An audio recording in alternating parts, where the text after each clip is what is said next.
Okay, defense, you may call your next witness. Thank you, Your Honor. The defense calls Kelsey Fitzsimmons.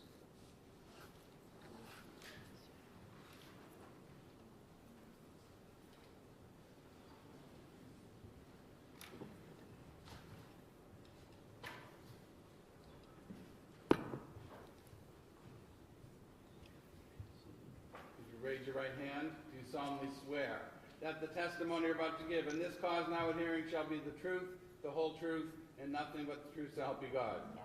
Thank you. You may have a seat and put yourself right up to that mic.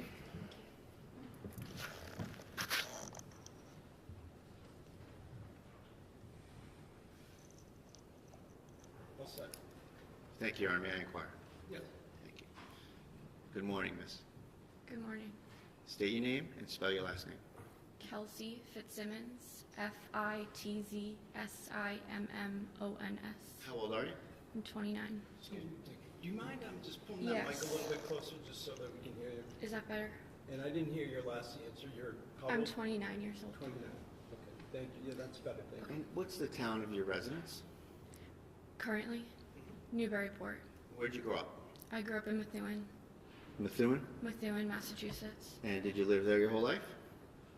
Most of it, yes. Did you go to high school there? I did. And where did you go? Methuen High School, When did you graduate? 2015. And you lived there with your parents and your family? Yeah, I lived with my mom and my dad. There were two different houses. Tell the judge a little bit about your upbringing and your family and who's who. So I have my mom, my dad, my mom Lauren, my dad Stephen, my older brother, my biological older brother Stephen Jr., and then I have my stepfather, William Page, his two kids that I consider my brother and sister, Madison and William. I'm sorry, I didn't hear the names. My younger brother and sister are Madison and William. Madison and William. Did you say that they were step-siblings? They are step, yes. Okay. Try to keep your voice up. Okay, sorry. Use the mic, Okay. kind of like I am, a little bit like that. Okay. All right, thanks, Kelsey. So, you guys are a close family, right? Yes. And they've been with you through this process the whole time, right? The whole time. When did you graduate high school? 2015. Did you go to college? I did. And where did you get your degree from? I got my degree from Fisher College. I got my Bachelor of Science in Criminal Justice. What year was that? 2020. What were some of the awards and distinctions you received at Fisher College? I think my junior year, I was inducted into the Criminal Justice Honor Society. In my senior year, I was voted in as the president of the Criminal Justice Club, and I just worked closely with campus police there and the advisor of the Criminal Justice Club. Did you work while you were in college? I did. Where'd you work?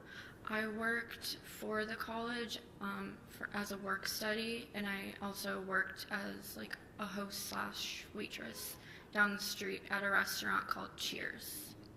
Did you do any security work? Yeah, in 2016, I was hired by Fenway Park Security, and I believe I worked there in 2017. And like throughout all of Fisher College, I worked for campus police as a work study, like a dorm proctor, checking IDs of students. Okay. After graduating Fisher College, you had the B. Is it a BA or a BS? Yes. BS in criminal justice. Yes. And what was your kind of goal for your life and your career with that degree? When I graduated, it was the peak of COVID, so everything got a little confusing on what my next steps were. My plan originally was to try to go straight to a police academy, but when I graduated, there was no police academies running, so I decided to, because I love school, I decided to further my education and go to law school. Where did you go, and tell us about law school a little bit. I went to Massachusetts School of Law. I did about 3 semesters, and then some academies started to run again. And did that change your pathway? It did. What happened? The Essex County Sheriff's Department started doing Sheriff's Department academies again. So I applied to be a corrections officer, and that was in 2020. And I went through their academy in 2021. Where's that academy? Their academy is at the Northern Essex Community College in Haverhill, Massachusetts. And what was the course of study? Just in general, what did it entail, and how long was it? It was 3 months. It had to do with just the training of being a corrections officer. Our whole job was safety and security of the inmates that were housed in the jail. So it went a lot into safety and security. So you spent 3 months at the Sheriff's Academy, Yes, and you were hired by the Essex County Sheriff? I was, yes. When was that roughly? That was in 2021. I think it was September of 2021. What was your kind of original first assignment when you got to the Sheriff's Department? How did you start there? I worked in housing. I was assigned to housing the whole time I worked there. Did you have any other jobs while you were at the Essex Sheriff? When you pick up a overtime shift there, they kind of just throw you in where somebody is needed.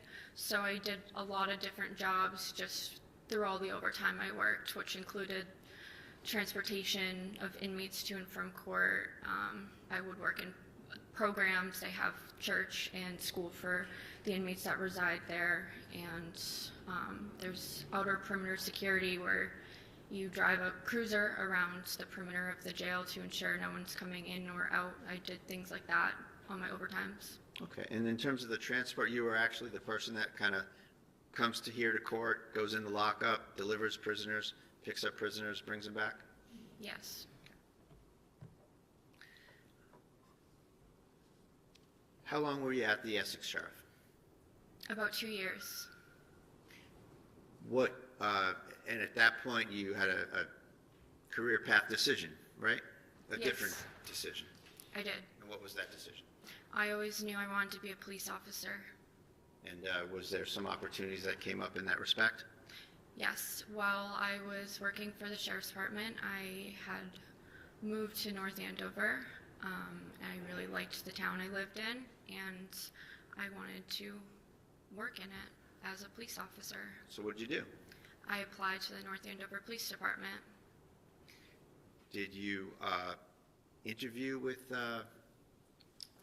Lieutenant Daly, was it? I did. He was on a panel interview. They call it like an oral board.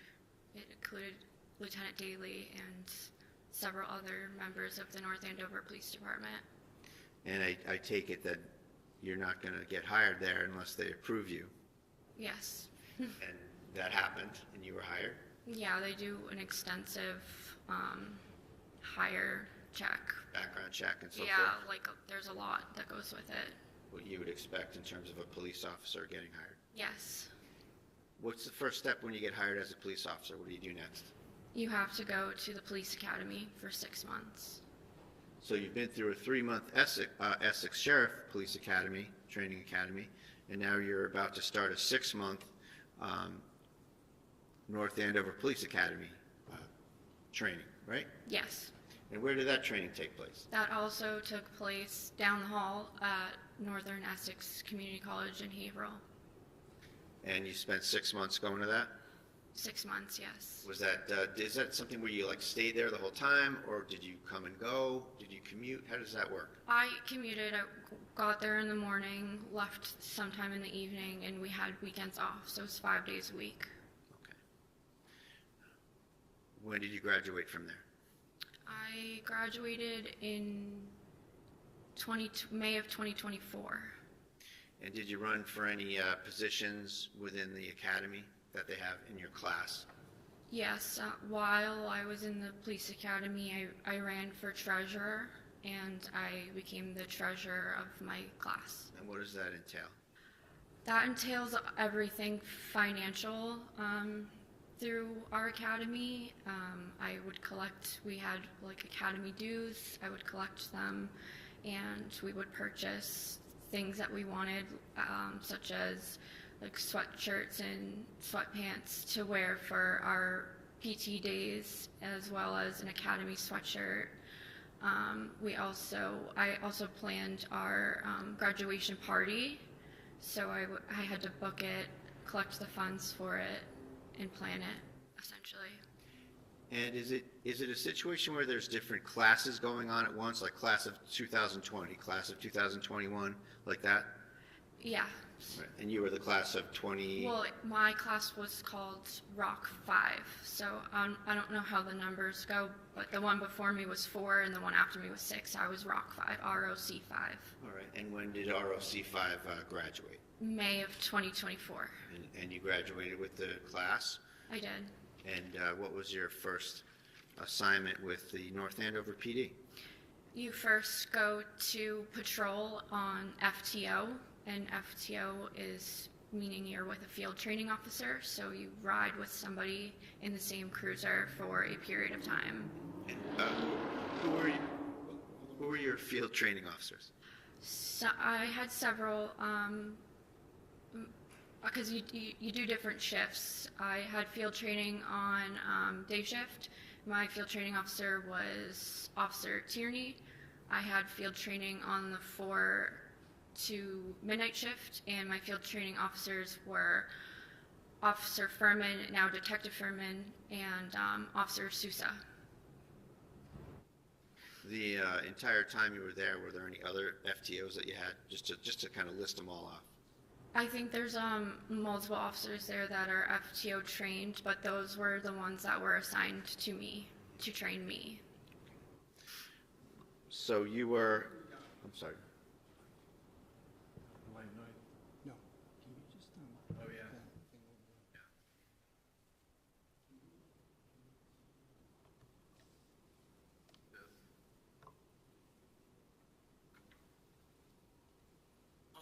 Thank you. So, Ms. Fitzsimmons, in your employ at the North Andover PD, you assumed the job of a regular patrol officer at some point, I take it? Yes, I was a patrol officer. And after you finish with field training officers, do they have some sort of a say in how you function in the field and report back to the administration or the supervisors about how you're functioning? Yeah, so the supervisor on your shift, your field training officer gives them, I think it's a weekly report of how I did on calls and what calls we went on together and how I performed, stuff like that. And eventually, I don't know exactly how many weeks I was on field training, but after it's complete, the sergeant will take you in his cruiser and you drive his cruiser and respond to calls or make traffic stops, and then he decides if you are signed off on. And I was signed off, and that day I got my own cruiser. And when was that, if you remember, just roughly? I think it was in the end of June or early July of 2024. And just a few things I want to just tick off on the list of things a police officer does. Did you serve restraining orders? I have before. Have you testified in court? I have. And you've made arrests? I have. Now, at the time, moving over to your personal life, at some point you met someone named Justin Elaine, right? Yes. And what was your experience with Justin Elaine in a nutshell? My experience in a Yeah, did you- nutshell, we met through Facebook. We went on a few dates. We ended up hitting it off. While I was in the academy, we were dating. He is a North Andover firefighter. At my police graduation, he pinned me, and then I would see him on calls sometimes, and we eventually moved in with each other. We got engaged. We had a baby. And what was the baby's name? What's the baby's name? My son's name is Caden. How old is he today? He's 13 months. And Justin Elaine is the father? He is. What happened on June 30th of 2025? On June 30th of 2025, I woke up in the morning. Let me be more specific. Okay. I'm sorry. Did he take any actions relative to you in terms of your relationship that day? Yes.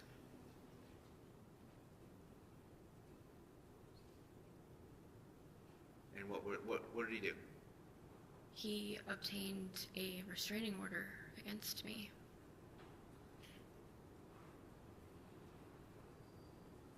Is it fair to say that he broke up with you via a restraining order? Yes.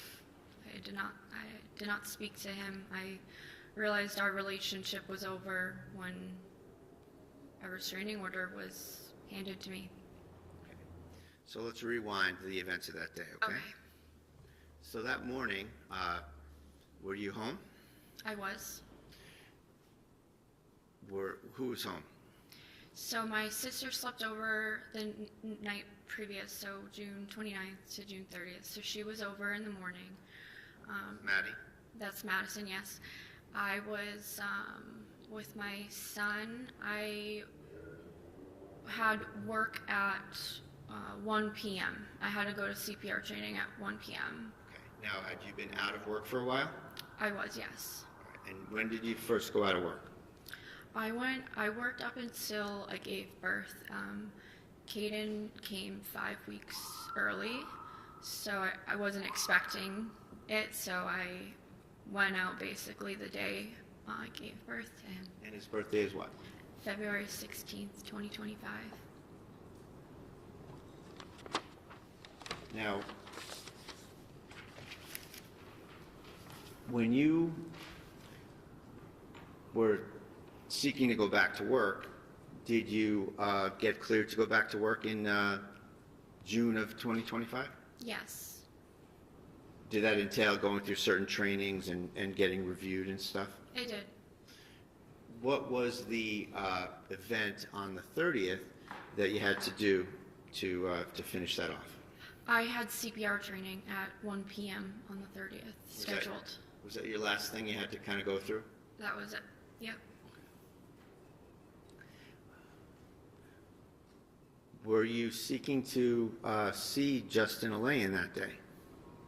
Yes, we had spoken through text and on the phone in the morning. I was asking if he would come home because he hadn't been home in days to be with Caden while I went to work, and his response basically was, I can pick him up and watch him. And I said, you're not a babysitter. So there was a bit of argument about that. You're Text argument. Yeah, it was like, you're his dad, you're not a babysitter, you can come home. I don't understand picking him up and watching him. That was very odd for me to hear as his father. Moms don't like when dads say they're going to babysit their own kid, right? Yes, like your dad. And at some point, just to kind of cut to the chase on that, you made a plan to meet up in North Andover?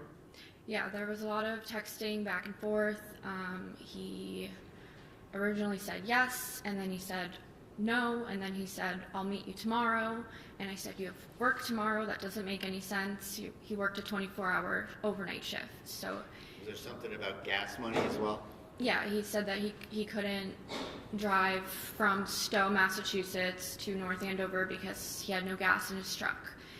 And I just was trying to get him to meet me. I'm like, we need to figure this out. I go to work in a couple hours. Like, we need to figure this out. He called me while I was driving to work and said, I'm on my way to North Andover. let me stop you right there. Okay. Let me just rewind you a little bit. All right. So there's some texting about this, right?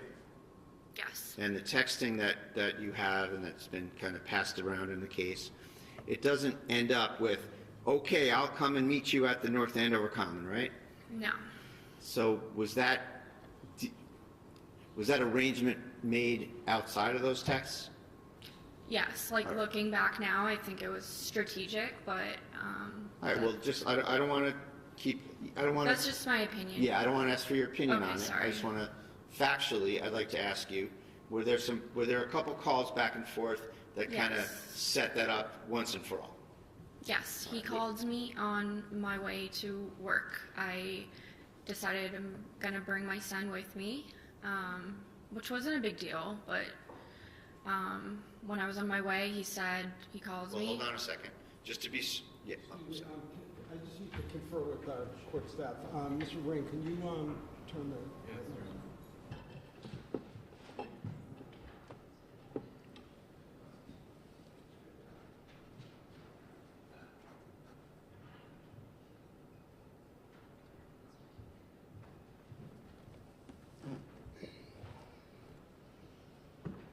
Thank you. And just, again, pull yourself up to that mic. Yep. Make yourself comfortable. May I proceed? Yes. Thank you. So, Ms. Fitzsimmons, the last discussion we were having was that you were arranging to meet Mr. Elaine at the North Andover Common, is that right? Yes. And did he call you about it when you were on your way to CPR training? He called me, I think I was putting Caden in his car seat. I missed it. And when I got on the road, I called him back. And what was the conversation about meeting up? It was quick. It was, Kelsey, I'm on my way to North Andover right now. My mom just gave me gas money. I'll meet you at the Common at 2.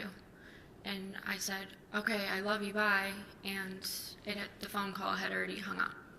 Okay. And after that, you went to work I went to work with Caden. with Caden. And what was the schedule? What was on the schedule for today, for that day at work? It was a 1-hour CPR training, so it was going to go to about 2 p.m. So it was 1 to 2? Yes. Did you get there on time? I think I got there a couple minutes early. What was the layout when you got there? Who was there? Where'd you go? What was the general kind of mood of you going there? So, I knew it was going to be held in the community room. I was told prior that's where it was going to be held. So, right when you walk through the officer's entrance of the police department, the community room is the first door on your right. So, I just entered right through there. And you had your baby? I did. And it's fair to say this isn't a visit to the police department where you're in full uniform or anything, right? No, I was in a t-shirt. And that's because you're going to be training, working on, those rubber dummies that you Yeah. you train for CPR with, right? Yes. Okay. Who met you when you got to the police department? Who was there? Detective Gordon was conducting the training. I'm sorry, did you say Gordon with a G? Gordon, yeah, Gordon. Thank you. And you saw him? Yes, he was conducting the CPR training. Did you see any other friend and colleague officers around that time period? I saw Lieutenant Domenico as well. And did you have a chat with him? We didn't really talk because I was in the middle of the training. It was just we waved to each other Okay. when he was walking out of the door. What happened with Caden while you were doing the training? I asked Detective Gordon if he wanted to hold him because I figured he hasn't held a baby in a long time. So it's kind of funny seeing guys that haven't held a baby in a long time and they're like, but Did he hold the he baby? did, yeah. Okay. And is he someone that you trust to hold your baby? Absolutely, yes. Do you let just anybody hold your baby? No, Detective Gordon was my drill instructor for my 6-month police academy. So I knew him more because of that. I saw him every day for 6 months. You trusted him? Yeah, And how did the training go? it went fine. Normal. Passed. How did that, how long did it take? It takes about an hour. What time did you finish? I think it was around 2 p.m. Who else did you see while you were at the station? Just Lieutenant Domenico, I had texted, I was supposed to pick up my radio from an administration office upstairs. And I had texted the person that was giving me the radio and said, I'm just going to grab it tomorrow because I was like more focused on go to the park. So I was like, I can just drive to the station tomorrow and grab my radio. Were you, quote unquote, on the schedule? Yes. Start soon? Yes. And what was the schedule when you were going to start? I was going on to the day shift, which is 8 to 4 p.m., and I was supposed to start on July 4th. You left the police station at about what time? Detective Gordon walked me to my car. I probably pulled out around 2:05. Where'd you go? I drove down Osgood Street to the Common. Who's this guy, Hunter Hassan? That was one of Justin and I's mutual friends that lives in the town of North Andover. Did you go by his house? Yes, so the only logical way to get to the Common from the police station is to take Osgood Street, which is what I did, and he lives on that street. So I had to drive by his house when I was on my way to the Common. Did you see anything at his house that surprised you? Yes. What did you see? When I drove by, I saw Justin's truck, and at first I thought nothing of it. I thought maybe he got into town before I got out of training and stopped in, like that would be normal. But then I started noticing other cars I recognized there as well, and Whose cars were those? I saw my maid of honor's car, Katrina Caruso. I also saw people standing outside near his pool. I know I saw his sister, Courtney, Justin's sister, and I know I saw Michelle Mitchell, which was another one of my bridesmaids. So I was like, what is going on right now? This meeting was not something that you knew about? No, I was supposed to be meeting Justin, and Justin was at our mutual friend's house with people, and I just like was so thrown off. I was confused. Did you actually see Justin as part of those people you saw around his pool? I drove by quick. I saw a group of people. I recognized the trucks and the people I did definitively see, yes. I know Justin was there. From the truck? Yeah, from his truck. Okay. So in terms of your confusion, are you wondering if he's there or if he got a ride to the Common or something like that? Why didn't you just stop there and say, hey, what are you doing? Well, because I was just driving by, and then I was like, well, that was weird. So I tried calling Justin, and then that's when it just like communication stopped. No more, he was not answering my texts. He was not answering any more phone calls. I even went as far to text his friend Hunter and say, what is going on right now? And am I allowed to say what Hunter said back to me? So did he respond to you? He did, yes. Did it affect your state of mind about what was going on? No, it confused me even more because he said, oh, everyone's just meeting up for people who forgot things at the house from the bachelorette party that happened a couple of days prior. He said everyone was meeting there to pick up things that they forgot. And I was like, meeting in North Andover? And I was trying to make sense of it, and I was like... Did that add to your confusion? Yeah, because I was like, this person lives...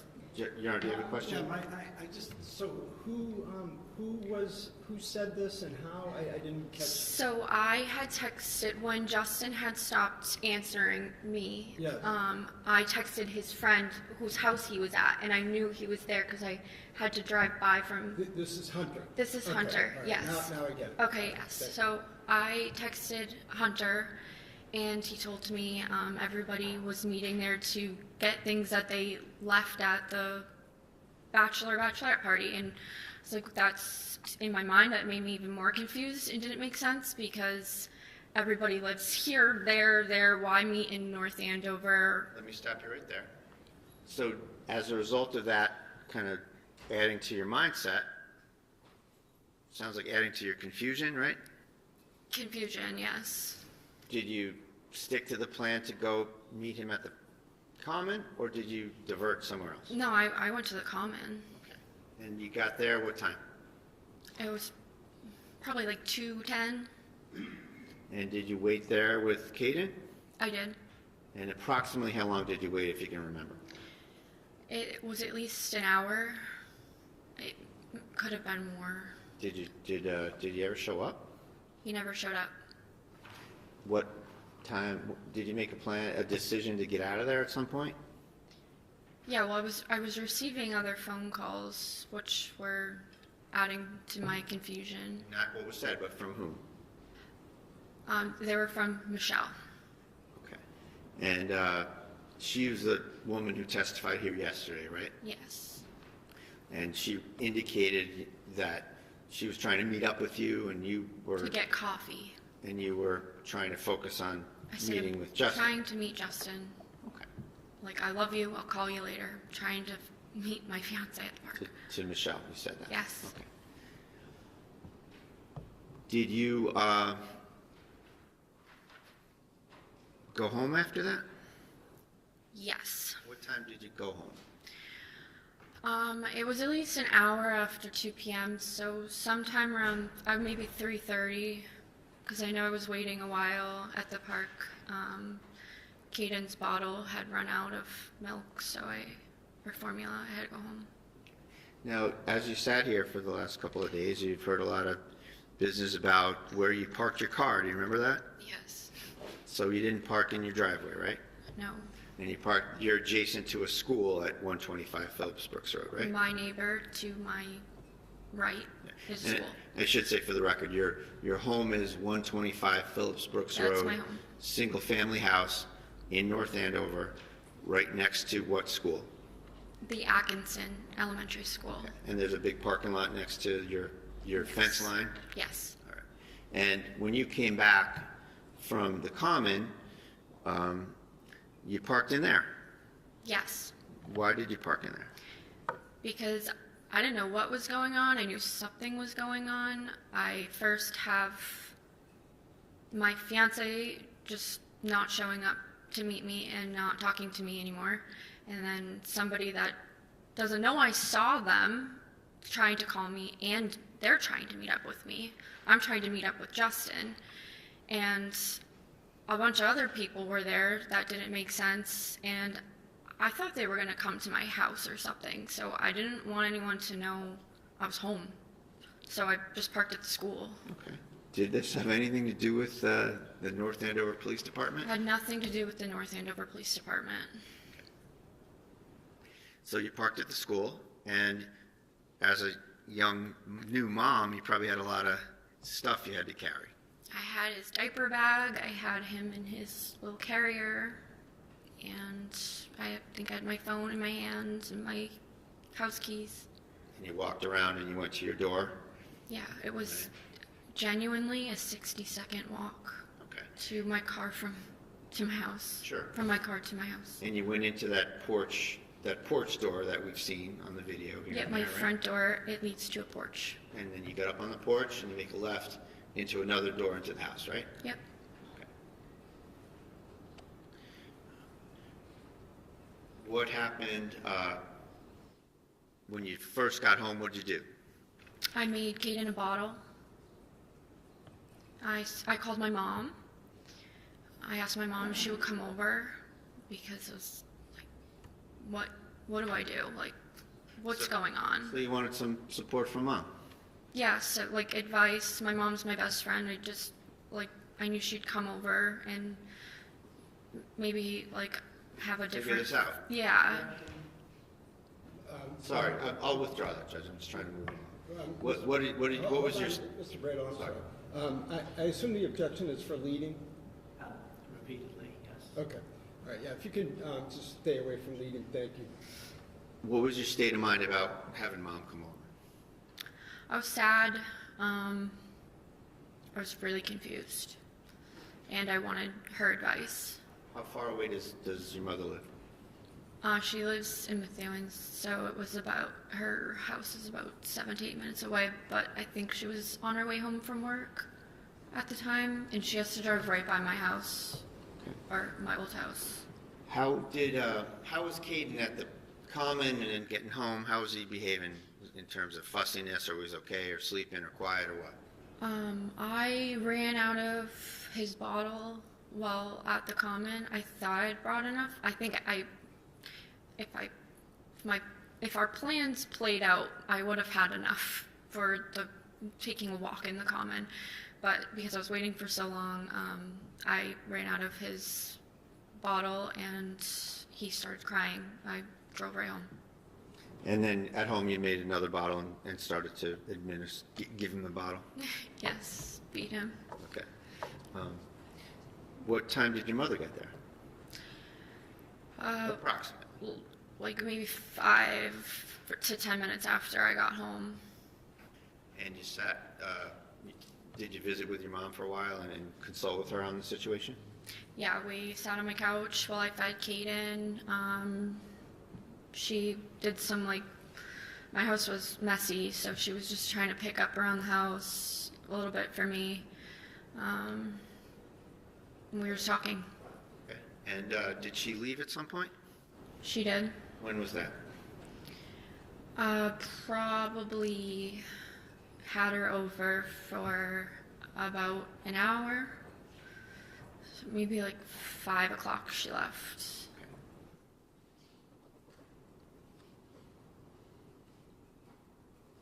Was her car in the driveway? Hers was, yes. And obviously she got in the car and left in her car. Yeah, I told her that I was gonna be packing and probably going camping with my son, which is normal for me. My family owns land. We call it our happy place. I've been going there since I was a baby, so I was gonna go there to clear my mind since Justin wasn't going to meet up with me. I just figured I don't have work till the 4th, so that's what I'm gonna do. And The idea of sitting around. just, Sustain. I just didn't. No, I'm Oh, sorry. sorry. Objections, was sustained. Oh. So, next question.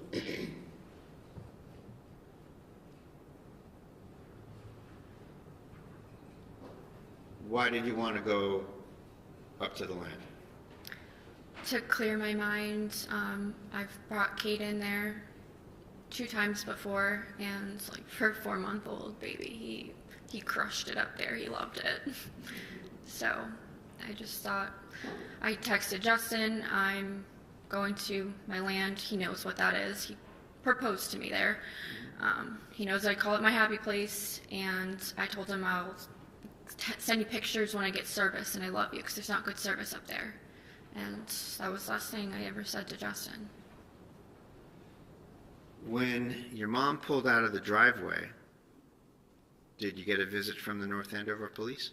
I heard someone knocking on my front door when I walked up to the porch. How long after your mom left did the police knock on your door? I know now approximately 3 minutes. And what were you able to do to figure it out pretty well? My home has a lot of surveillance. My dad owns a security company, so my home had a lot of surveillance outside, so I was just curious, how long was it after my mom left that the police came, and I believe it was about 3 minutes approximately. Can you use the video system to refresh yourself on time intervals and such? Yeah, yes. And while we're on that topic, are there timestamps on the clips from your house? Yes.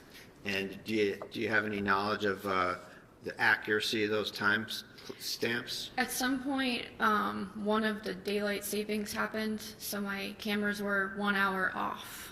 And how off? Which way off were they? If it said it was 5 o'clock. It was actually 4 o'clock. Okay, so it's an hour ahead. Okay. So- Hour ahead. All right, so in terms of any clips that come from your house, does the timestamp show hour ahead? Yes. Okay.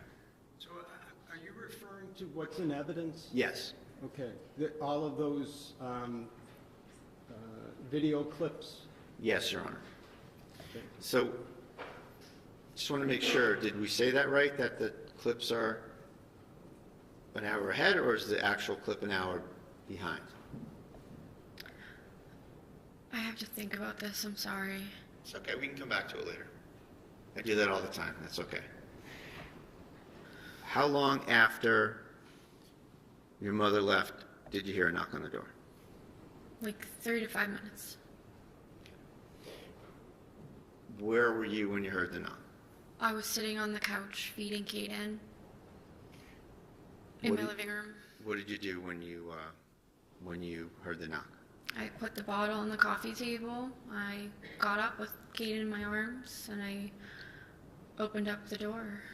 You walked out on the porch and... I walked out on the porch. So there's like 2 doors. My front door leads to a porched in area.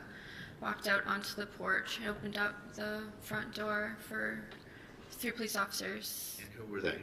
It was Lieutenant Daly, Officer Noonan, and Officer Houston. And Lieutenant, let's just go through each of them real quick for a second. Okay. Lieutenant Daly you talked about in terms of training and hiring and all that, right? Yes.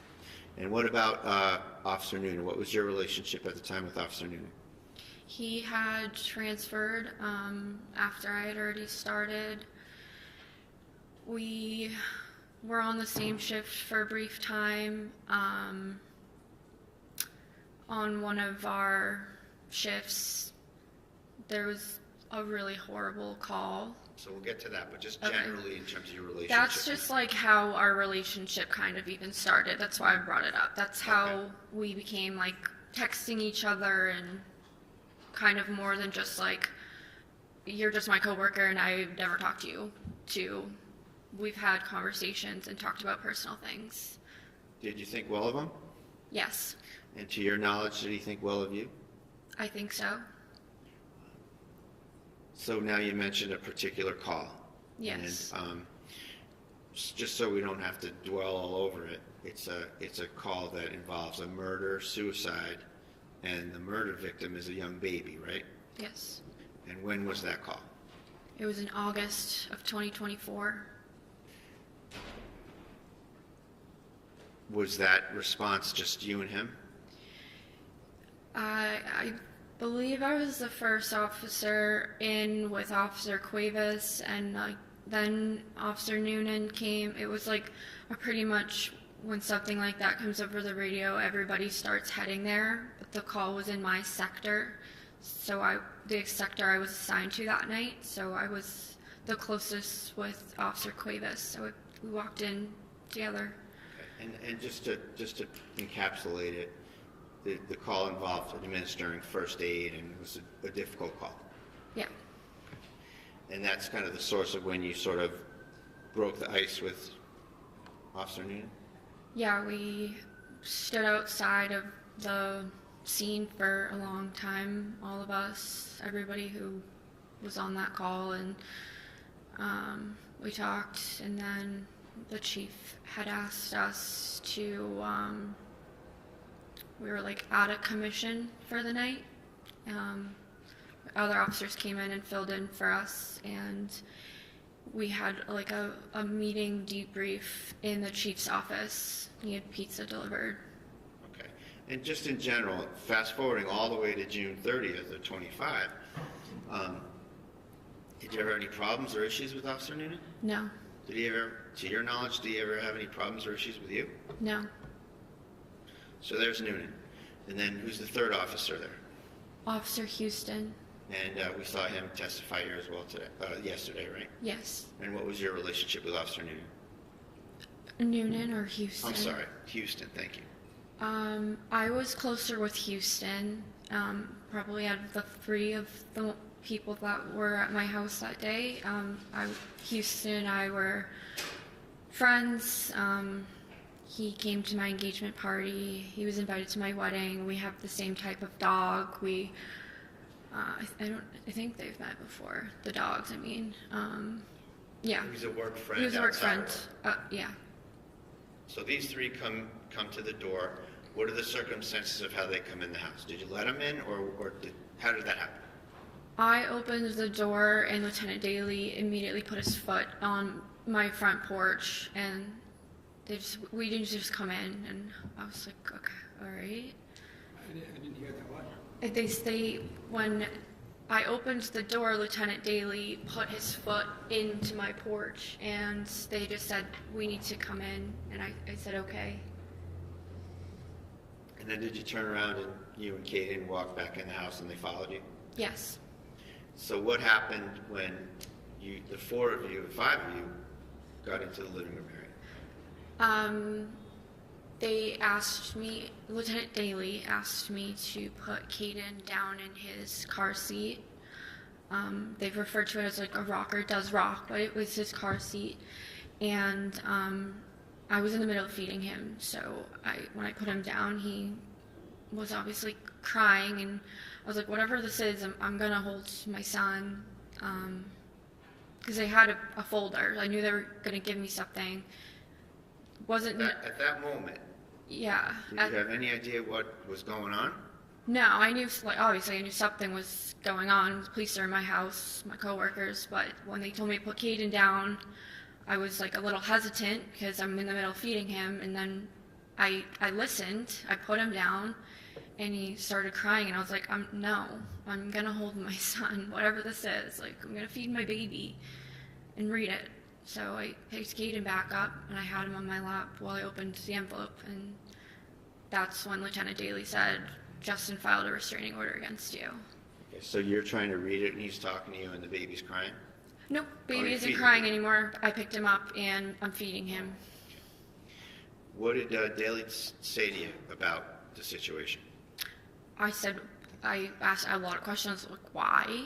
I was supposed to meet him at the park, like a couple hours ago. I'm confused. He said he didn't know anything, and I said, do you have the affidavit so I can read what I'm being accused of? And they didn't, and they said they didn't know the details. And he said that Kaden was on it as well, and Did that affect your state of mind? yes. How so? I knew in that moment I was going to have to hand my 4-month-old to a police officer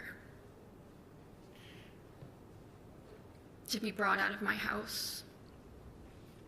How did that make you feel? I don't know if there's a word. Sad. Were you able to have a minute or two to kind of comprehend it, or did something else immediately happen? I comprehended it. I was asked to pack a bag for Kaden for about 2 weeks. Who asked you that? Lieutenant Daly said the court date was in 14 days, so he said pack enough for 2 weeks. And He said that to you? yes. Okay. So you didn't take it upon yourself to want to do that? No, they told me that I needed to pack a bag for Kaden because he was going to go be with Justin for at least the 2 weeks till the next court date. Who was there when that came up? That was when the three of them we were all in my living room. Did Houston or Noonan say anything at this point? No. I knew if I put Kaden back in his car seat, he was going to cry. He loves being held. So the plan at that point was to go get some stuff? Yes. So you had to put Caden somewhere. Yes. And what did you do? I handed Kaden to Officer Noonan. Why'd you give him to Officer Noonan? I mean, like, I could say I trusted all of them, but I knew Officer Noonan I know Officer Houston has no kids, and I knew Daly seemed like preoccupied, and I knew Noonan had kids, so I guess that's probably what went through my mind, but it really wasn't that much of a thought. I just knew I had to have someone hold him, because I didn't want him screaming in his car seat on the ground. Was he someone that you trusted to do that? Yes. What happened when you handed your baby to Officer Noonan? He took Kaden from my arms. And what about the bottle? What happened with the bottle? He took the bottle as well. And what did he do with respect to the bottle and Kaden? He was trying to feed him.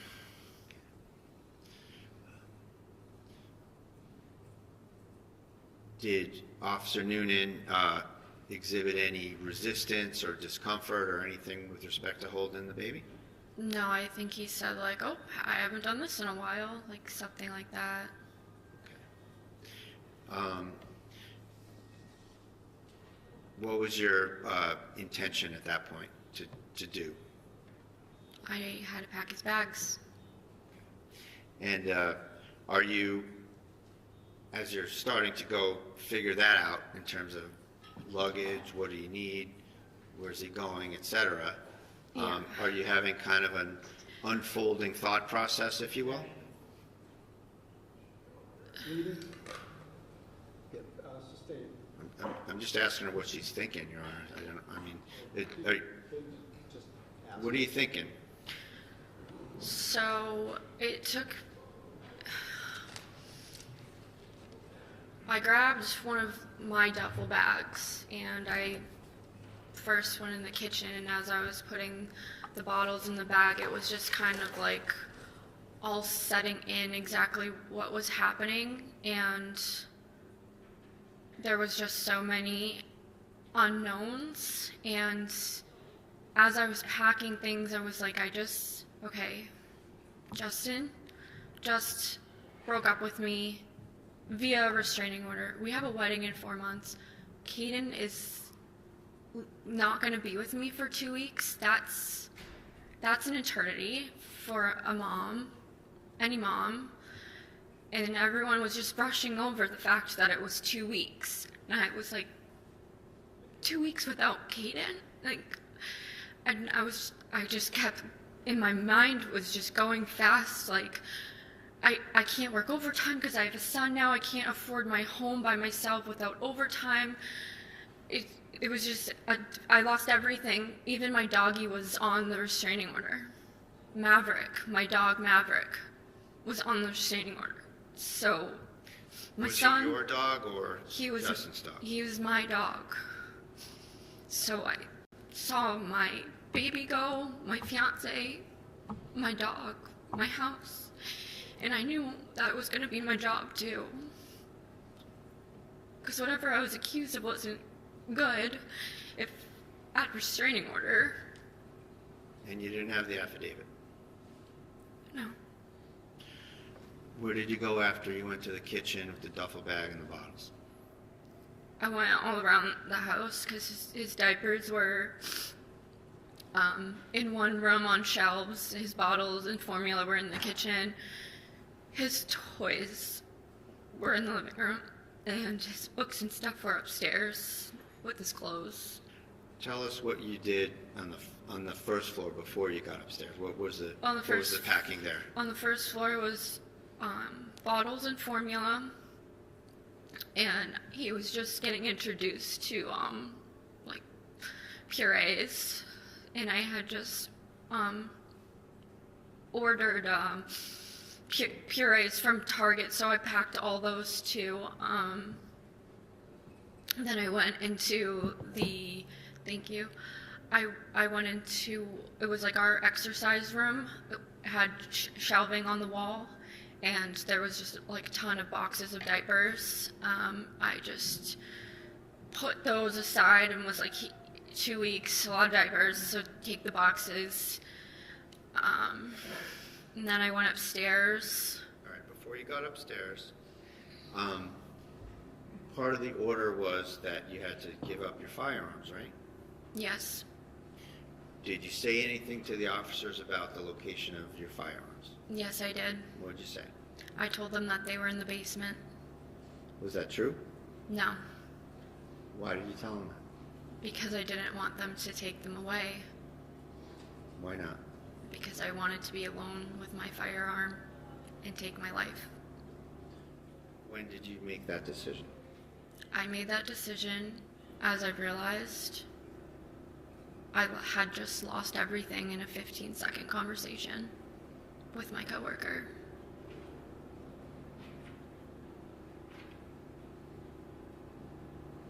Where were your firearms? They were upstairs in a green safe In your bedroom? in my bedroom.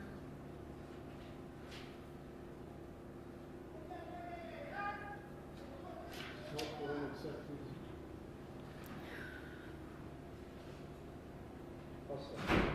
Thank you. So you went upstairs, you mentioned? Yes.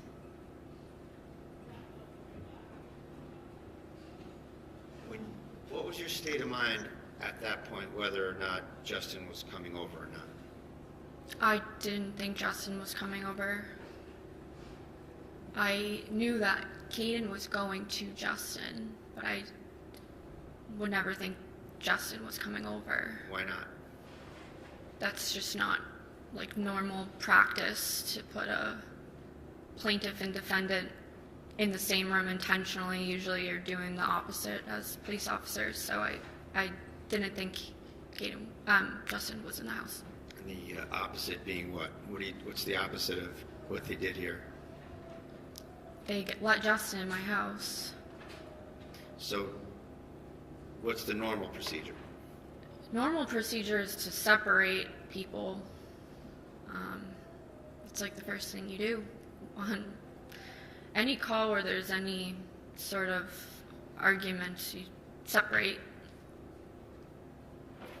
Now, you've served restraining orders, you mentioned, right? Yes. Is there a provision in those orders for accessing property? I don't know about specific provisions. I can tell you like what I've done before on a call where there was a restraining order involved. I don't know if it's a provision or not, though. Okay, we'll move on from there. Okay.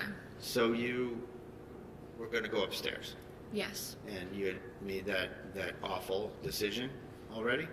Yes. What was your state of mind about whether or not you wanted to involve any police officers in that? I didn't want to involve anybody. I was trying to get everybody away from me. Why didn't you want to involve any police officers in that? These police officers in particular? 'Cause I wanted to be alone so I could kill myself. I decided that I was going to take my own life. I didn't want to involve anybody else in that. I'll just... Did you go upstairs back and forth a couple times, or did you just go up there once? I think I went up I think I went up at least twice. The second time I went up, I was up there for a while. Do you remember who accompanied you on each of these trips? It was Officer Houston and Officer Noonan. Was that the first time or the second time? That was the second time. And was there a visit upstairs before that? Houston and Noonan visit? Yeah, I was trying to hand them things so they would go away. Where did that happen? That happened upstairs. So I was first in the room. You walk up, there's a landing. The room on the left is Caden's room. I went in there first and I put books in a car seat because Justin's truck didn't have the car seat. And I handed it, I don't even know who I handed it to one of them. And I said, "Can you bring this downstairs?" What was what happened after you said that? Somebody brought it downstairs and then they came back up. So you struck out in terms of what you testified to earlier. Yeah, I just kept trying to hand them things to make them go away. Meaning, what do you mean make them go away? Be more specific if you can. Like, What was the plan? I knew if I pulled out my firearm in front of a police officer, I would get shot. That was not my intention, and that's not what I did. I was trying to get them away from me, so that didn't happen. So they weren't put in that position, because I'm not dumb. I was a police officer. If someone takes out a gun in front of you, yes, that's a threat. Yes, that's somebody that you probably feel threatened from. So, but if you want to kill yourself, why not just let it happen that way? That's selfish. I would never do that. Even looking back now, like reflecting for 9 months, I think my decision to do it to myself was selfish to everybody who loves me, so I'll just leave it at that. I wanted to kill myself. Me and my gun, no one else involved. How many different times did you try to have the officers transport some stuff downstairs? Several. And, at some point, did Officer Houston leave the second floor? Yes. And that left who up there? Officer Noonan. So upstairs it was Officer Noonan and yourself. Yes. At some point, did you go across that landing to the other room? Yes. Tell us about that. I was on the floor packing more clothes in the duffel bag. In which room? My bedroom.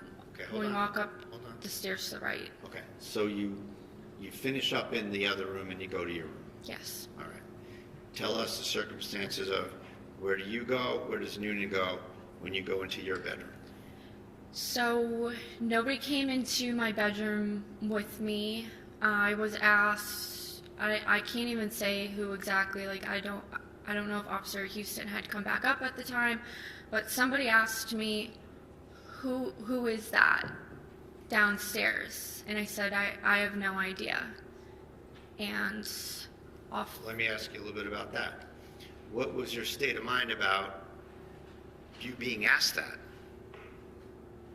What were you thinking about? I was like, I don't know.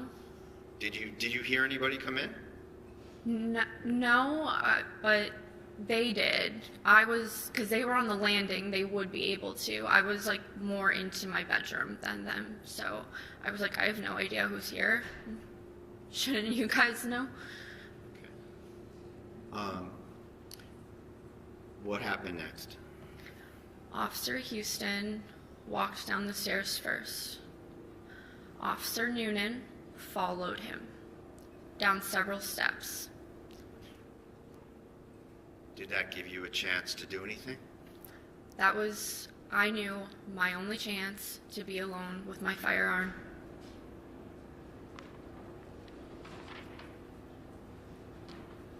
I'll show you Exhibit 51.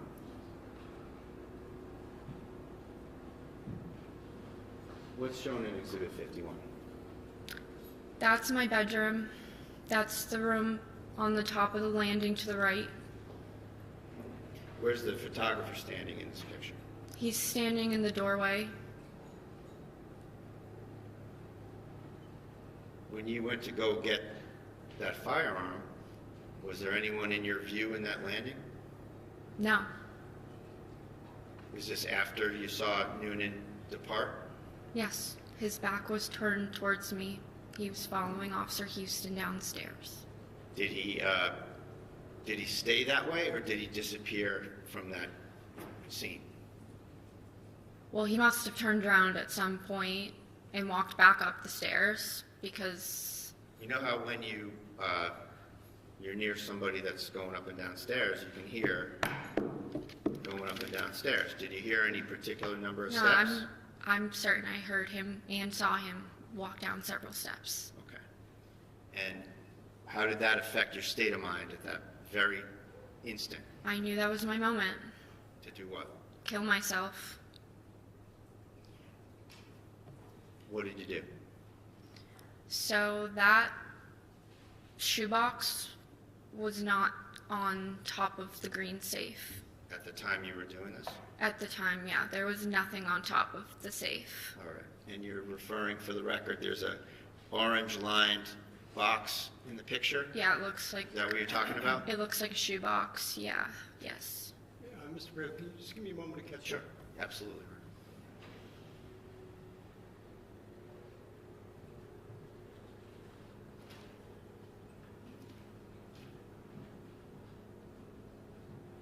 I'm sorry, did you say that that box was not on the, what did you say about that box? That box was not there. The top of the chest, I'm calling it a safe, it's a chest that locks, that's where I kept my firearms. The top of it, nothing was on it. So whatever was placed there after, that was not there before. Thank you. Ready to go, John? Yes. What about the chair? Is that how the chair was? The chair was turned the other way, because that was the chair I had rocketted in. That was not facing that way. The back of the chair was up against the wall, I guess. So it's kind of like as you'd expect it to be in the room. Facing Yeah, I would need to pivot like this to be right. So it was probably moved. My room is small. And to get at your guns in there, you kind of have to flip up the top of that chest. Yes. Were you, where was your focus in terms of the firearm, the chest, whether Noonan's coming back? Where are you focused? I was just like, hurry up before somebody comes back. And what did you do? I grabbed the gun out of the chest. I put it up to my chest here. So what was going on with you putting it up to your chest? What was that all about? What do you mean when you say you put it up to, Like you made a motion to your stomach area, right? Yeah, like I just grabbed it quickly. I bent over, grabbed it, put it here, took 2 steps backwards, and I don't want to make the motion of what I did because You can just it's say what you horrible. But I put the gun up to my head, Which hand did you my use? my right hand, And where on your head did you put it? You can just describe it. my temple. Okay.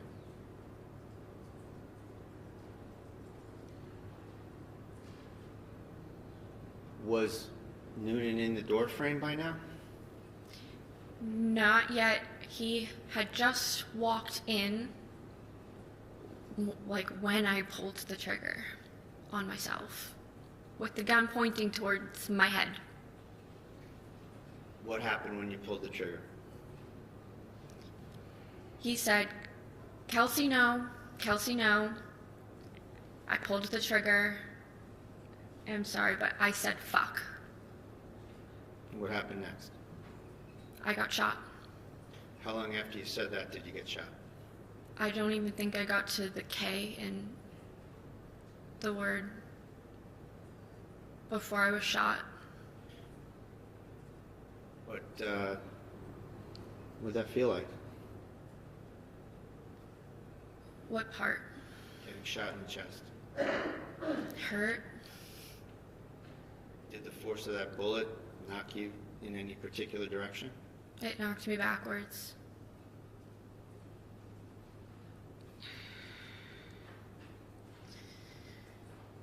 Do you recall what happened with your firearm? I got moved. It was Well, on. before we, I'm sorry, Okay. bad question. I'll ask you a better question. Okay. Right at that point, as you're shot and you're flying back or falling back or whatever you want to call it, Can you remember what happened with your firearm? It fell out of my hands. It was to my head, and it fell out of my hand. And I fell on the ground, and the firearm fell on the ground. A couple of questions before we move on. At any point when you were doing that, when you had the firearm up to your head, was Noonan present during the time you raised the firearm to your head? Like when I motioned up to my head with it, Correct. no, he was not in the room. Nobody was in the room. When Noonan came into your view, where was the gun pointed? The gun was pointed at my temple. At any point, did you move the muzzle of that gun No, towards Noonan? no, never. Did you move it anywhere? No, never. Did you ever intend to harm Noonan? Never.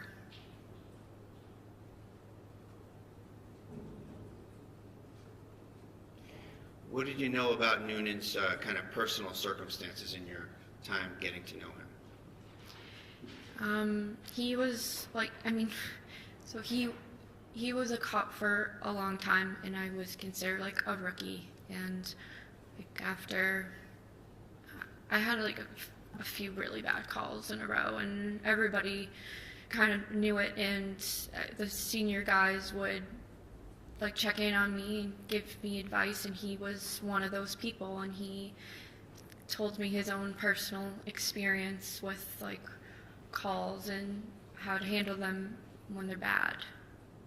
So, what was his family situation? I've met his wife. I knew he had a son just by like talking. Did you want to involve him in your tragedy? I didn't want to involve anybody. I wanted to take my own life. I never pointed the gun at a fellow police officer. It never happened. When you went onto the ground, what did Noonan do after he shot you? I thought he walked away, and Lieutenant Daly came over to me, and then I think Noonan walked back over to me, and like I couldn't say anything, really, but I couldn't breathe, and I think I was just like, why did you do that? I'm like, it hurts, and then I just wasn't able. Say that? I said, why? Like, why? And he was holding my hand. Officer Noonan was holding my hand. And I said, why? I was so confused. Why? Where was Daly? Daly was there. What was he doing? He was on the radio. I don't know what he said exactly on the radio. I'm assuming, like... So, you get shot, and you got shot in the chest, right? Yeah. Lower chest. Well, after being shot, how did that affect your ability? I sound like a lawyer, but how did that affect your ability to perceive things and recollect things? I went into like a huge adrenaline shock. It didn't feel like normal pain. It almost felt like absent pain, but it felt like my entire body was burning, and I was completely alert, completely awake the whole time. I was speaking as much as I could. My lung was punctured, so that's why I was having trouble breathing, but other than that, I was very alert and aware of my surroundings. Where were you laying in the room? I was laying between my bed and the wall where the air conditioner is. Were your legs parallel to the foot of the bed or somewhere else? I think so. Yeah, I think that they were. Were you bleeding? Yes.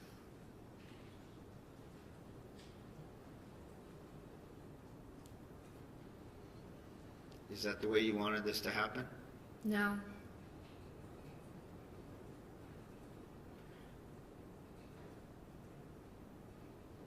What do you remember next? The fire department got there fast. It felt really fast. They put me in like a bag, A sack? and like they were all tall guys, and I knew that my ceiling, you would bump your head if you're over like 5'10". So when they were carrying me down, I said, "Watch your heads."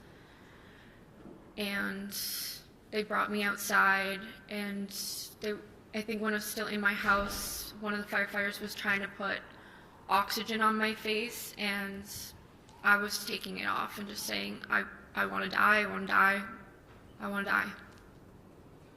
Did you make any apologies at any point? I think I said, "I'm sorry, I tried to kill myself, I want to die." Like, I just didn't understand what just, like, I don't know what just happened. I tried to shoot myself, and then I got shot in the chest. Like, nothing really made, like, I was just in total disbelief and shock. Did you, at any point before you got taken out of there, did you hear Noonan saying anything about what happened? No. Did you see Houston yet?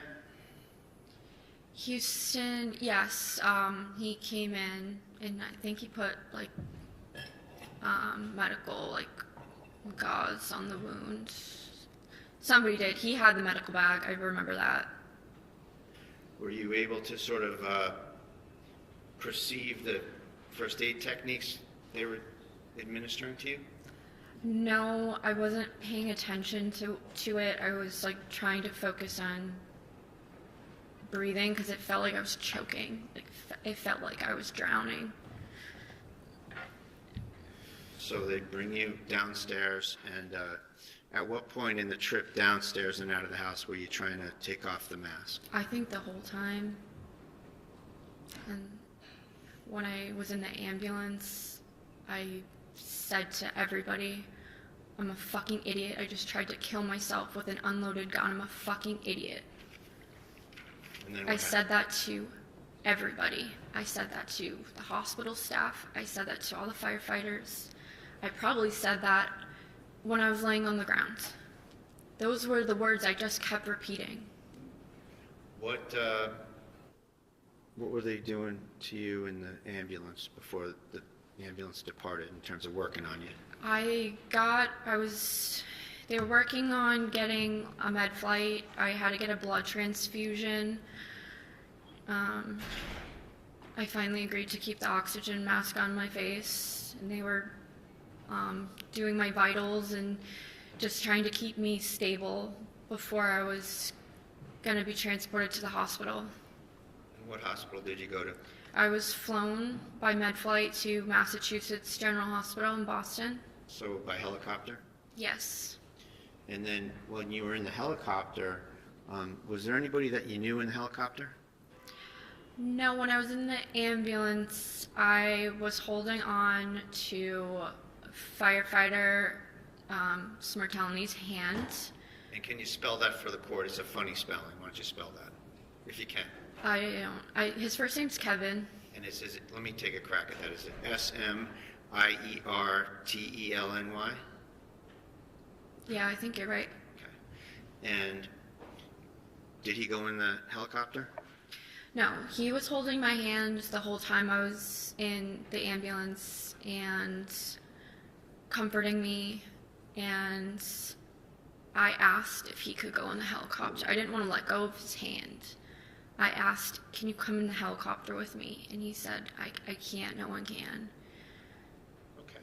So you get in the helicopter, you're getting transported to Mass General, is it? Yes. Now, was there another problem with the oxygen in the helicopter? It either like ran out or it shut off, and when you're in a med flight, you're laying down and there's a person flying the helicopter next to you, and I just like tapped him and like gestured. It felt like I was drowning again. Felt like I was choking on, I couldn't get a breath. So I just like told him, like I couldn't talk, but I gestured like to the oxygen that was above me. It wasn't working, and I think they had switched the tank or something, or turned it back on. Something happened, but my oxygen got shut off in the helicopter, and they had to fix it. Was that indicative of maybe some kind of a change of heart about whether you wanted to die?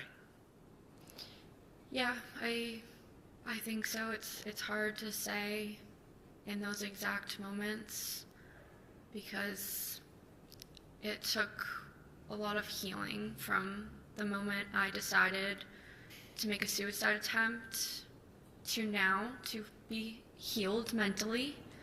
So I don't know what my exact thoughts were in that moment. But I know when I got to the hospital, I said, I'm a fucking idiot. I tried to kill myself with an unloaded gun. How could I be so stupid? What was the length of time that you were at Mass General? Like the length from when I was admitted to discharge, it was 53 days. And how many operations have you had? I've had 5. And what were the kind of the main issues that Objection to the relevance at this point. Relevance? just the circumstances, Your Honor, of what happened to her? Sustained. May I have a moment, please, Your Honor? Yes. Take your time.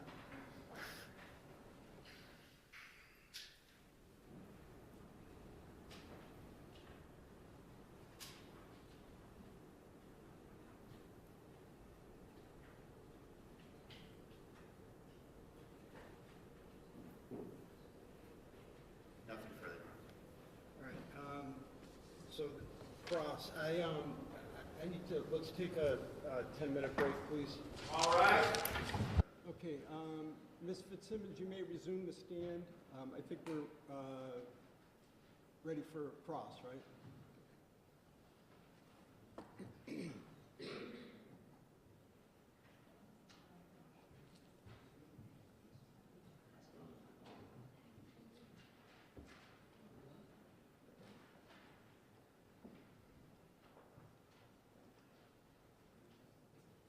Yes. You know as your time as a police officer that domestic calls are the most dangerous. True?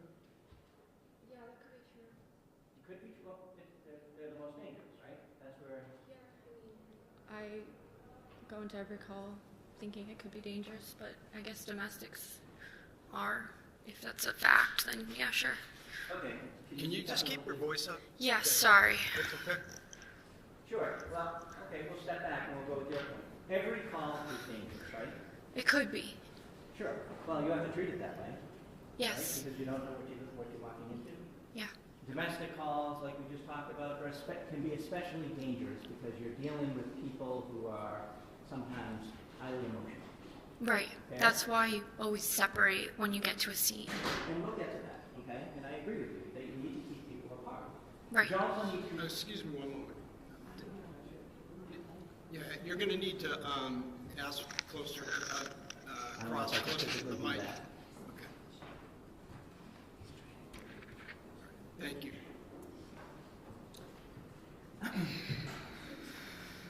When you walk into a domestic situation, whether it's a restraining order that you're serving, whether it's a call for some sort of domestic violence, right?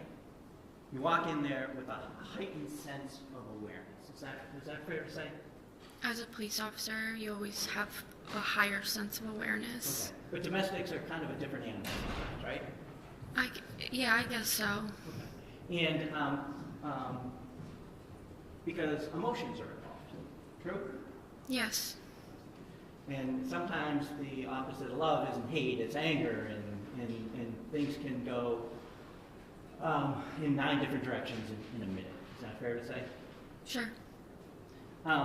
When you're dealing with someone who you know has a mental health past, it can be even more volatile, correct? Volatile. Yes. I wouldn't use that word as it pertains to mental health, sir, respectfully. There is as a police officer, there is a heightened sense of awareness, right? You're taking all the information in. In every call, yes, Sure. yeah. Well, domestic violence call in particular. You don't agree with me? No, I do. I agree with you on every call. A heightened sense of awareness is key to being a police officer. So domestic, car accident, anything. We go to work in a bulletproof vest. Exactly, that's my point. Yeah, we have And so, to. When you go to a domestic call, you try to separate people, right? Yes, Because if they come together or you can see each other sometimes, bad things can happen. Right? yes, And so when you walk into a domestic violence situation, or any situation, right? Your first order of business is to keep everybody safe. Fair to say? yes, The people who called, right? yes, Yourself. yes. If you have a partner, your partner. Yep, the other officers, yep. If there are family members there, you want to keep them safe. True? Yeah, as a police officer, your job is to keep everyone, including yourself, safe. If there are children, you want to keep them safe. Everybody. Okay. So, and if you think there are guns in the house, that is a particularly serious concern for you also, right? Yes, For your safety, yes, your partner's safety, yes, for the children's safety, for everybody, right? for everybody. And you know that, correct? I know that. And so you know when you walk into a scene, when you think there may be some mental health issues, that there may be some weapons, that you don't take your eyes off anybody, correct? Yes, Okay. So you don't let someone walk into a room by themselves, right? you shouldn't know. You should have, I think with Officer Houston, you should be in their pocket, right? I'm not familiar with that phrase. Did he say that? You did. Okay. Well, if That's, you're not familiar, you should be right near them, right? yes, Because at any point, someone could grab a weapon, true, true, use a weapon, true. and especially when there's a heightened sense of volatility on some of these calls, right?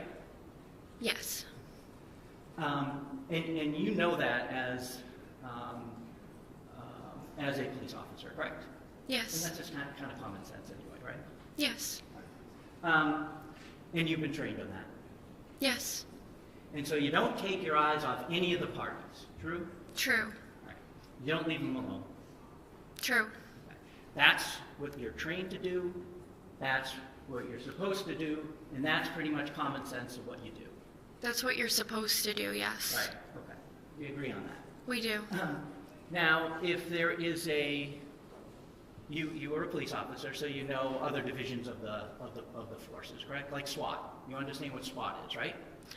I was a very new police officer. I was only on for about 2 years. I'm not familiar with SWAT. I know it a little bit. Okay, so we'll talk about what you know. Okay. SWAT is like a special weapons tactical team. You know Yeah. that, right? I know that. I don't know exactly what their job functions are or what they do. You do understand that they respond to highly volatile situations that are dangerous. True? Yes. Okay. If there is a weapon involved, somebody's barricaded, there's an active shooter, they respond. Yeah, correct? they go to everything that's bad. Okay. Because they're highly trained to deal with those situations. True? True. Okay. They're the ones who see guns all the time, see violence all the time, and have to react to a weapon. True? True. Okay. Because not every call involves a weapon. Some of them are, like you said, car accidents. True? Every call is very different. Yeah. And so, but those guys are trained and picked because they deal with that stuff well. True? I don't know how they're picked or trained. I know nothing about their training or the process of becoming on SWAT. Okay, but you know to call them if something happens. Like that, right? That wouldn't be my job, but my supervisors. But yes, we can agree to that, yes. Okay. They get called to bad things. I know this. They get called to bad things and have to deal with bad things. Yes. And you know that as a police officer, you need to qualify and get trained in order to do certain things. If you're on, like a domestic violence officer may have to be trained in domestic violence to be in a unit like that. True? Yeah, I mean, we didn't have that on my department, but I have heard of that on other departments. Like a domestic violence detective would probably be trained more in that sense. Right, so there's sometimes specialties Yes. that people focus on, that Yeah. people are prepared to deal with better than other people. True? Yes.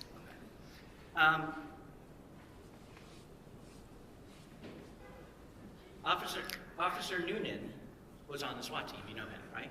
You know that. I know that now. Okay. You knew he started in Andover. That's where he began his career. I knew he started in North Andover. Sorry, North Andover. And then he went to Lawrence. Yes. And Lawrence is really a different atmosphere than North Andover. You agree with me there? Yes. North Andover is... North Andover does get the flood in of Lawrence, Sure, though. there's some crossover. Yes. Right, but you know what that crossover is. Yes. True? True. It's, and not to disparage any community, right? But Lawrence has more guns than North Andover. I think so. I don't know off personal knowledge, but I would assume. Okay. They have more gangs. Yes, that I do know, yes. They have more drugs. Yes. They have more violence. Yes. They have more need for people who can deal with that stuff, correct? Yes. Okay. And you know that Officer Noonan worked in Lawrence for years. I did know that, yes. Okay, you did know that, right? Yeah, I did. And then he came back. Did you say you were on the job or not on the job when he came back? I was already on the job when he came back. Okay. And you know he came back from Lawrence, right? And when he came back from Lawrence, it was really, he was the most experienced person on the force at this point, right? From what he had been through? I didn't know his experiences. Okay, you knew that he was... I honestly thought I looked at my lieutenants as that Well, for me. Officer Noonan, back when you were on the job, you looked up to him. Yeah, I looked up to all the senior officers that were willing to train me or give me any type of advice. Well, we're talking about Officer Noonan. He did that. Okay. So Yes, yes. you looked up to him. You knew he was experienced. Correct? Yes. You knew he was a by-the-book kind of guy, that he was going to teach you well. Yes. You went to him for that. I went to him for advice. Right.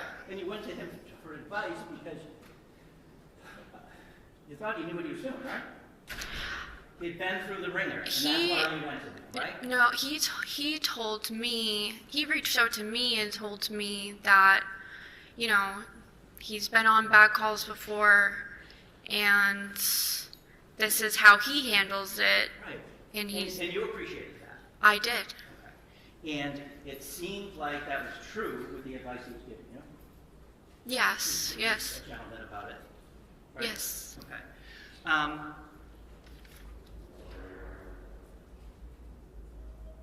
Justin's a different story in your life, correct? Justin,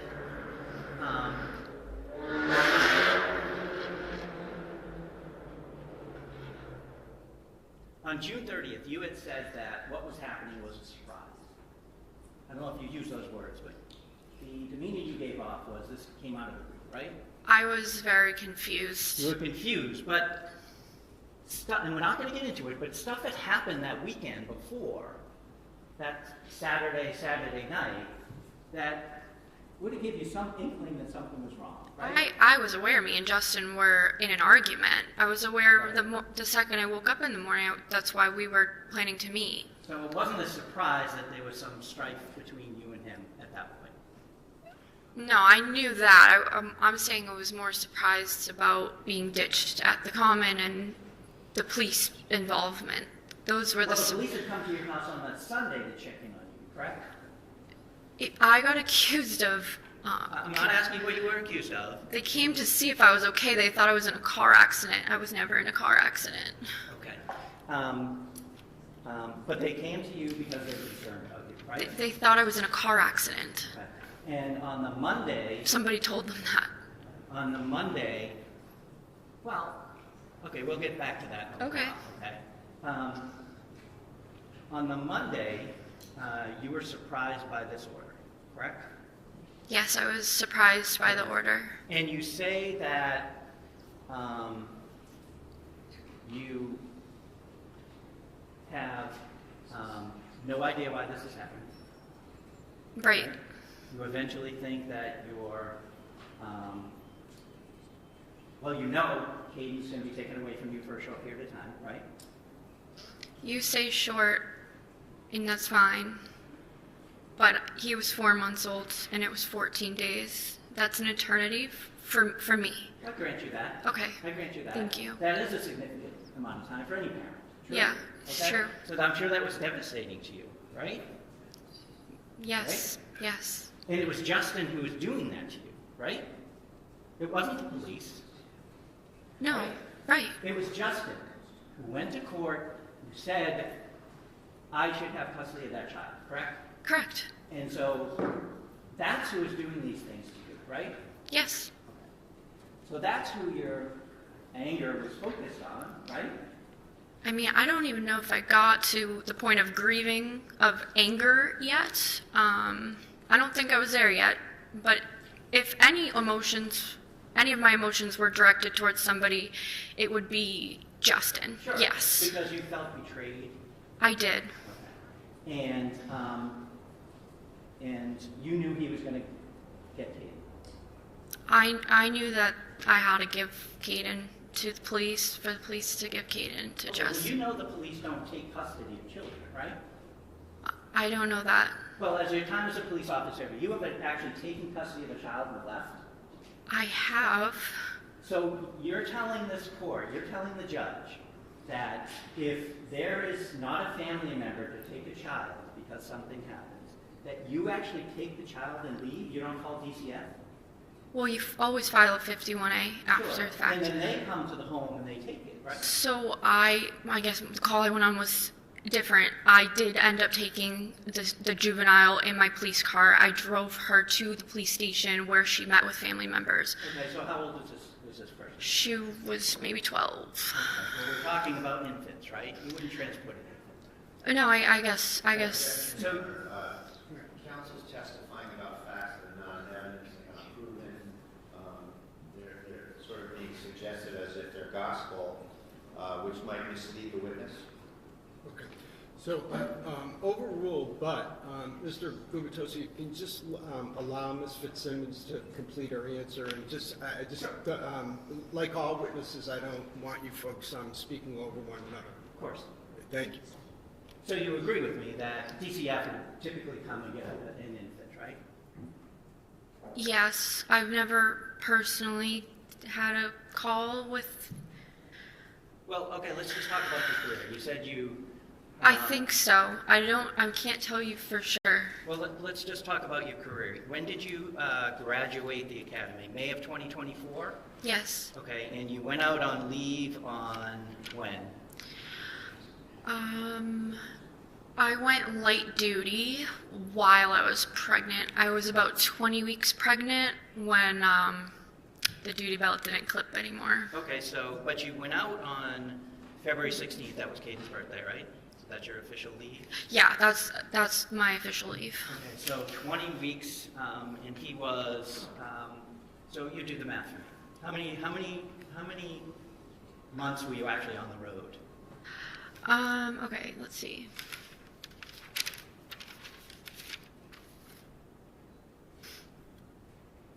So like 7 months, and then I was light duty. So I graduated the police academy in May of 2024, and I went out on maternity leave February 16th of 2025. So were you actually just on the road for 7 months? Light duty, you're not on the road because, I mean, you're pregnant. Understood. Yeah. Understood. And that was your choice to stay in the station and work that way, right? Yes. Okay.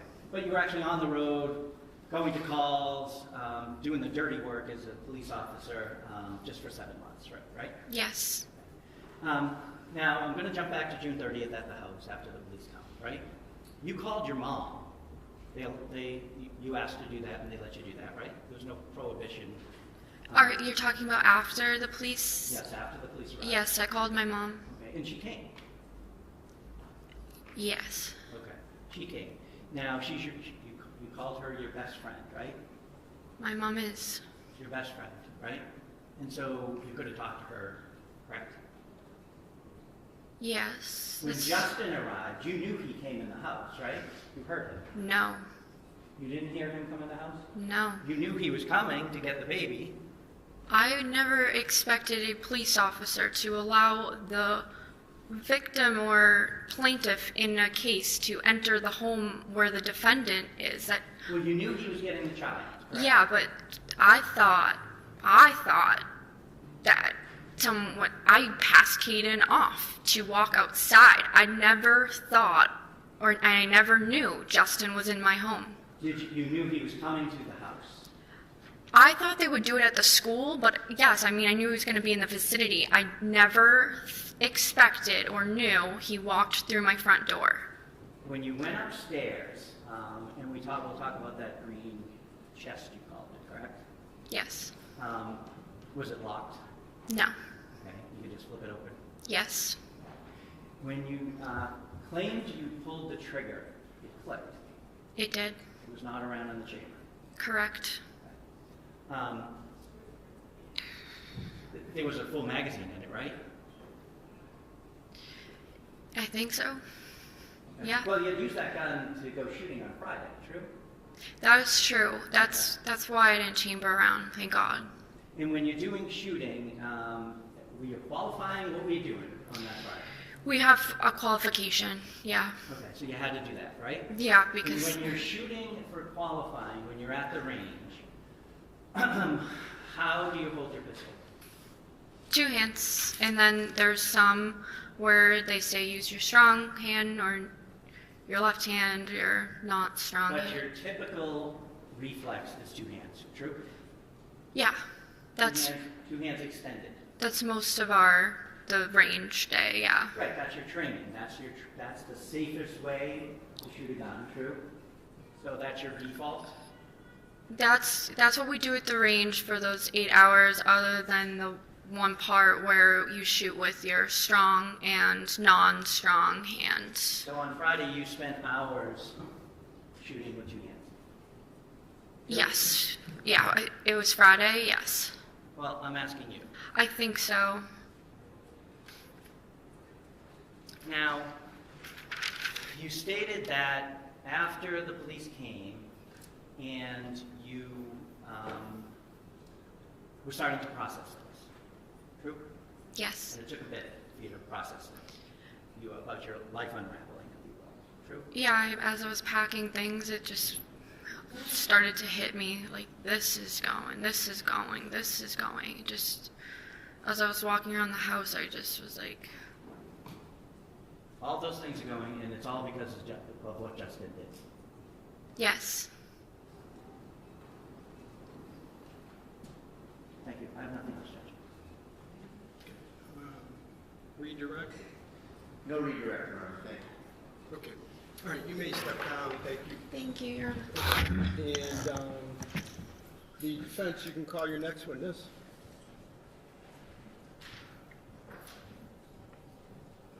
Your Honor, the defense. Okay.